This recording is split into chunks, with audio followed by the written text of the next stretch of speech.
O São Paulo Futebol Clube não para de se reforçar assinando um monte de contratos. Tem jogador que chega no Tricolor Paulista e o próprio Rogério Ceni lá no Bahia tá indignado com a situação do Cauli. E eu quero compartilhar com você o que tá rolando aí do Rogério Ceni e do Cauli também. Na boa, quando ouve o Rogério Ceni falando do Cauli, a impressão que nós temos é que nós contratamos aí o De Bruyne. E eu acho que vai ser por aí mesmo. O cara chegou para fazer história no Tricolor Paulista. Ele não foi anunciado ainda e tá dando um pouco do que falar, porque o torcedor São Paulino tá ansioso por esse tipo de reforço. Mas nós temos dois jogadores, até mais do que dois, mas dois importantíssimos que acabaram de assinar o contrato profissional, o contrato de longevidade com o São Paulo Futebol Clube, num São Paulo que se remodela, num São Paulo que chama até Marcos Antônio para poder renovar também o contrato. O São Paulo que assinou com o Luciano a renovação, e nem é do Luciano, nem é do Marcos Antônio que eu vou falar aqui hoje, a coisa ficou muito boa pro nosso lado. Quero falar também sobre essa polêmica envolvendo o Robert Arboleda, o nosso becão de fazenda, o nosso becão tira feio. É o cara que tá dando polêmica no que tá acontecendo, mas eu quero pôr pano quente um pouquinho para nós não termos nenhuma precipitação do que falar do nosso zagueiro que sempre honrou o manto.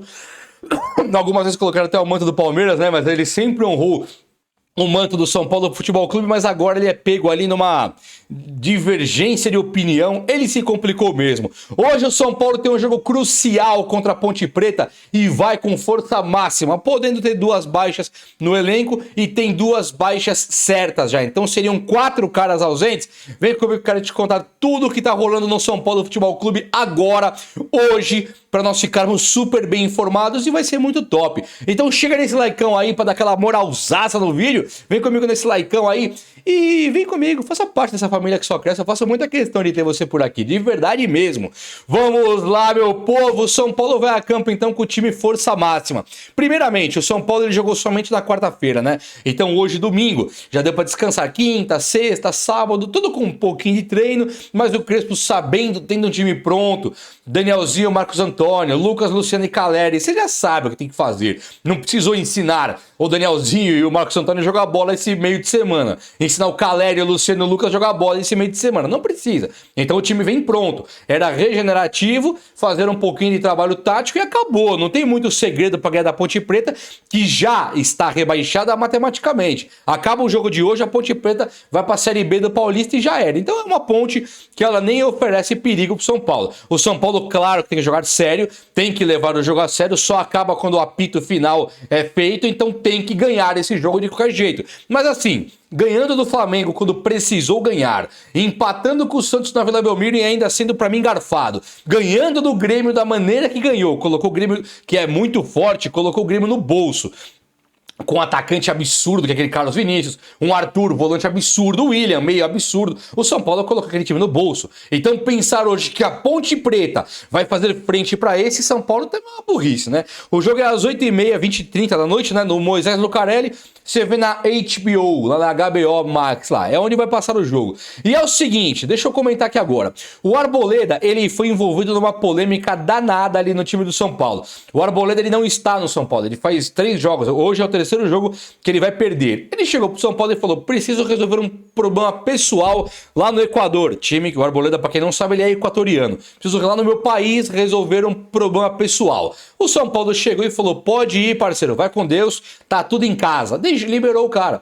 E aí ele tá lá, ele tem data pra voltar. Esse é o primeiro ponto que eu acho que vale a pena ressaltar. A Arboleda tem data pra voltar. Ele não tá perdendo nada que o São Paulo não soubesse que ele perderia de treinos e jogos. Ele vem na semana que vem. Aí o Arboleda aparece agora num evento que é um jogo comemorativo de um time lá contra o time do Messi. Então e tem um sobrinho dele que joga lá. Então ele foi ver o jogo do sobrinho dele, do Messi, chegando na arquibancada, pô, é o Arboleda no Equador. Claro, muita foto, muita tietagem em cima do cara. E assim, ele não tá machucado, ele não tá jogando. Seria muito mais grave se ele estivesse jogando uma pelada, uma várzea no Equador. Aí seria papo de você chegar nele, multar, demitir, qualquer coisa. Agora, ele não tá resolvendo problema pessoal 24 horas. Sabe lá o que ele foi resolver. Ele vai ter que chegar no São Paulo e explicar a história direitinho. Mas o São Paulo tá ciente que ele tá fora. E aí não era pra ele ficar amarrado numa cadeira em casa. Ele pode ir pra um jogo, não tem problema nenhum. Tô aqui sim,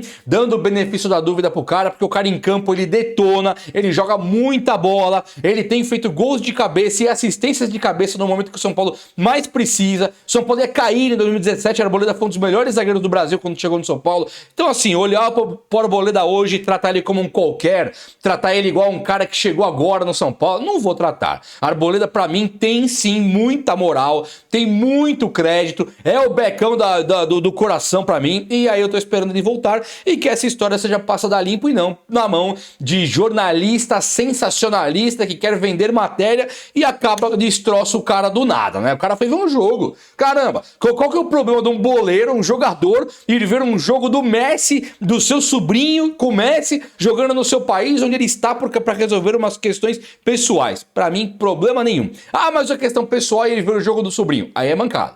Ele não pode ter ido para o Equador para ver um jogo do sobrinho. Aí não é problema pessoal, aí ele tá tirando lazer, aí não é o momento, não tá de férias. Agora, vamos saber qual que é esse problema e o porquê que ele tava à noite vendo um jogo, não tem problema nenhum. Eu acho que é mais ou menos por aí, não é verdade? Vamos ser sensatos e esperar o cara mostrar o que tá acontecendo. Olha só, o São Paulo, ele assinou com o Luciano a renovação, só que ele também conseguiu assinar com o Sabino.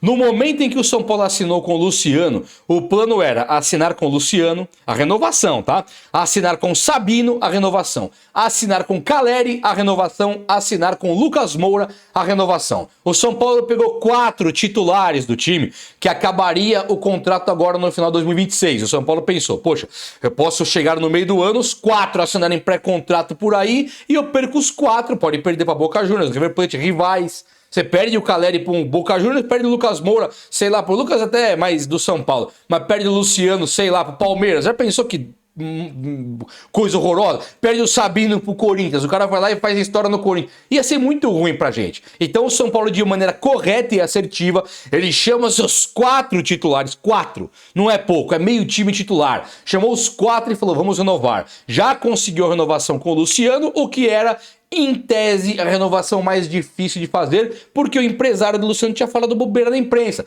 Falou, ó, se o São Paulo quiser renovar com o Luciano, beleza, mas vai dar trabalho. Tem time por aí querendo o Luciano. Nada disso. Luciano foi, assinou, São Paulo chamou, ele assinou na hora. Sabino, que tem uma gratidão com o Santos, que o time que o lançou, que ele conseguiu comprar a casa dos pais dele, da mãe dele lá, rapidinho. Então ele tem gratidão com o Santos. Mas ele foi escanteado lá e hoje ele estava escanteado no esporte, mandando embora. O São Paulo pega o Sabino livre no mercado, onde nem o esporte quis e conseguiu fazer dele um zagueiraço. Então hoje o Sabino é São Paulino, tem uma dívida de gratidão com o São Paulo enorme e tá mostrando isso dentro de campo. Renovação mais do que correta, mais do que perfeita. Um cara que veio de graça, joga mais bola que os caras que vieram do Grupo City, custou 23 milhões, vieram do... sou eu ou o Van Dijk? Não, Sabino tá jogando mais que zagueiro do Grupo City, mais do que zagueiro titular da seleção italiana, mais que todo mundo, o Sabino está jogando. Então, ótima renovação. E aí o São Paulo agora, com o Lucas Moura, acho que vai ser muito fácil renovar, né?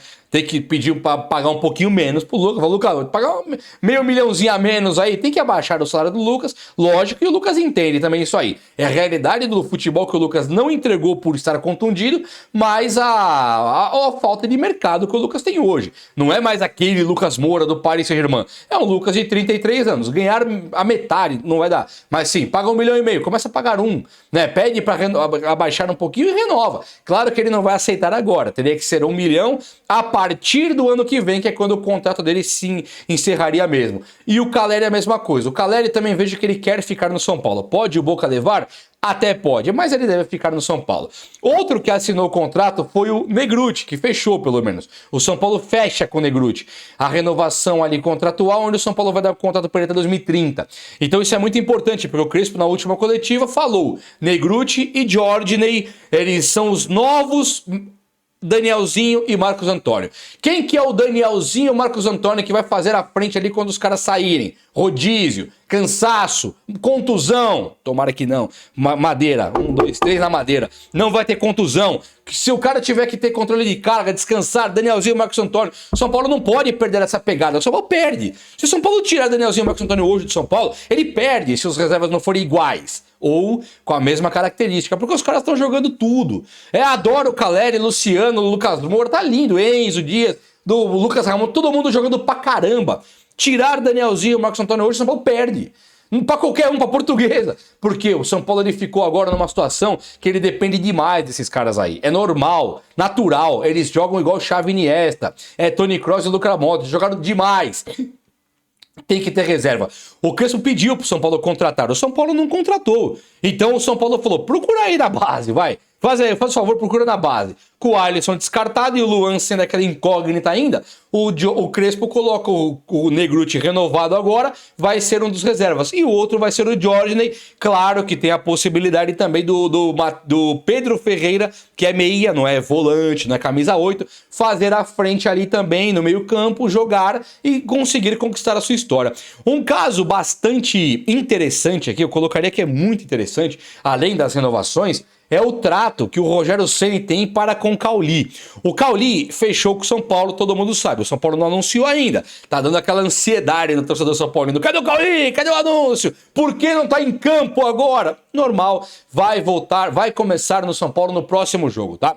Hoje não teremos Cauli contra a Ponte Preta, mas nós teremos Cauli sim, já no próximo jogo, que não vai ter agora no meio da semana. No fim de semana que vem, Cauli estará disponível, pronto para jogar. O São Paulo, antes de falar do Cauli, ele pode perder hoje Enzo Dias e Alan Franco também. Bobadilha, fora do jogo. Carlos Coronel, esse já é reserva, tá fora, mas eu vou falar só do Bobadilha. Bobadilha, fora do jogo. Pancada no último jogo contra o Grêmio, sentiu, saiu machucado. Não está machucado, mas agora está recuperando aquela dor da pancada e não vai jogar hoje, está vetado para o jogo de hoje, até para poupar, até para ter um cuidado a mais. Pablo Maia pode assumir essa vaga, pode ser o Negruti, pode ser o Matheus, o Pedro Ferreira é muito difícil agora, mas está mais para Pablo Maia e também para o Negruti assumir a vaga direta ali do Bobadilha. Já o Enzo Dias e o Alan Franco seria um controle de carga, isso está numa matéria no GE. Para mim, não vai ter nenhum desfalque. O time do São Paulo vai completo. O Rafael, o Lucas Ramon, o Alan Franco, o Sabino e o Enzo. Aí vai ter ali o Pablo Maia, muito provável, Danielzinho e Marcos Antônio. No ataque, Lucas, Luciano e Caleri. Time completo. Se sair o Sabino, o Alan Franco, pode entrar o Tolói, pode entrar o Dória. Mas como o Sabino é canhoto, deve entrar o Tolói fazendo dupla de zaga junto com o Sabino. Ou pode ser também o Ferrarese, mas eu chutaria que hoje entraria o Tolói. E quando sair ali o Enzo Dias, entra o Wendel, automaticamente vai o Wendel, nem tem outro. O Nicolas é da base, muito novo, tudo bem. Já o Cauli, o que tá rolando? O Cauli, ele é camisa 8. O que é um camisa 8, né, no futebol antigo? Hoje virou uma salada. O cara é camisa 45, pouco importa. O cara é camisa como 10 e joga de atacante igual o Luciano, né? O cara é camisa 3 no Santos, é lateral esquerdo, no São Paulo é zagueiro. Então tem um monte de coisa aí que mudou ao longo dos anos. O São Paulo, ele hoje, com o São Paulo, o mercado, a língua do boleiro fala que o camisa 8 é o segundo volante. Tem dois volantes. O camisa 5 é o primeiro volante cabeça de área. O segundo volante é o camisa 8, que faz aquele corredorzinho central e indo como elemento de surpresa para fazer gols. O 10 é o meia esquerda, o 7 é o meia direita, ou pode pôr um 7 como um ponta direita, dependendo da variação. É isso. O 11 é o ponta esquerda, 9 é o centroavante. É isso. Então, quando o Rogério Ceni fala que o Cauli é camisa 8, ele está se referindo a um segundo volante. Prioritariamente, um segundo volante tem que ter a característica também da marcação. Então, camisa 8, segundo volante, marcador também, que é o Cauli. Mas o Cauli, ele tem uma pegada, pra mim, muito mais de camisa 10. O cara que quebra a linha com drible, o cara que tem um passe muito bom, um cara que sabe finalizar. Como o Ceni, que tá bem apto a falar de alguém que ele conhece tão bem como o Cauli, é um camisa 8, o Cauli pode sim vir para tirar o Marcos Antônio de vez em quando e o Cauli ser o reserva. É absurdo pensar que uma grande contratação como a do Cauli que o São Paulo fez viria apenas para reserva. Pode ser, mas é absurdo pensar disso. E o São Paulo, inclusive, é um time que convive com tantas críticas, dívidas, problemas de título. Cadê os títulos? Aí você fala, poxa, acabei de contratar um cara de peso, o cara vai ser reserva. É meio desanimador, né? Mas enfim, o Cauli é um cara que o Rogério Ceni não para de elogiar. O Rogério Ceni foi perguntado na última coletiva, Ceni, e aí?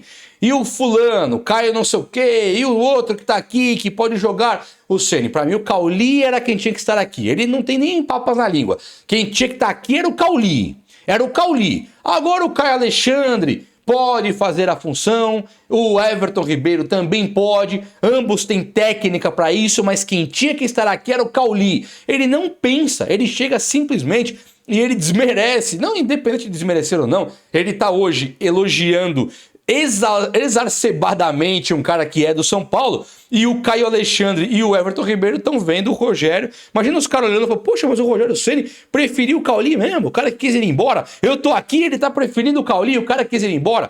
Pro Bahia deve estar muito desgostoso isso aí, muito desconcertante. Pro São Paulo, tá maravilhoso. O São Paulo hoje ele poderia ter contratado o Caio Alexandre, baita contratação. O Everton Ribeiro, baita contratação. A verdade é que nós trouxemos um chamado Cauli, que ele é melhor do que os que estão no Bahia hoje do Grupo City. Um time que no primeiro momento que o Rogério Ceni chegou lá, investiu 200 milhões em jogadores, no primeiro momento, um pouquinho depois também. Eles investiram demais para ter ali o time do Bahia. E um cara igual o Cauli, ele é um cara muito querido pelo Ceni. Ele é um cara muito brilhante na qualidade técnica, a ponto de pegar um cara exigente como o Rogério Ceni e o cara querer o Cauli lá de qualquer jeito, e o cara já está aqui com o São Paulo. O São Paulo falta só anunciar mesmo, mas o São Paulo já está com tudo feito com ele, contrato assinado, tudo. Então o Cauli é nosso, maravilhoso. Tem gente colocando as teorias aí, e essas teorias que alguns São Paulinos aqui falam, que me aborrece profundamente porque o São Paulino daqui tem razão. Vocês me aborrecem porque tem razão, não tá errado. Fala assim, o Cauli, Gilbão, ele veio porque o São Paulo vai vender o Marcos Antônio. Assim, é irritante de pensar nisso, né, pra nós todos. Mas assim, quem fala isso não está de todo errado. Lógico que o Cauli vindo para ser banco do Marcos Antônio ou banco do Danielzinho não faz o menor sentido. Então o São Paulo, pensando já que não vai ter cacife ali para segurar o Marcos Antônio, já se precaveu, trouxe o Cauli para amanhã perder o Marcos Antônio ou não. É duro de pensar, mas faz parte da realidade cotidiana do torcedor São Paulino. É ou não é? Vamos São Paulo hoje, só a vitória interessa. Demorou? O vídeo de hoje foi esse. Eu espero que você tenha gostado. E se você gostou, chega nesse likeão aí. Tamo junto. Abraço, meus amigos. Até a próxima. Valeu!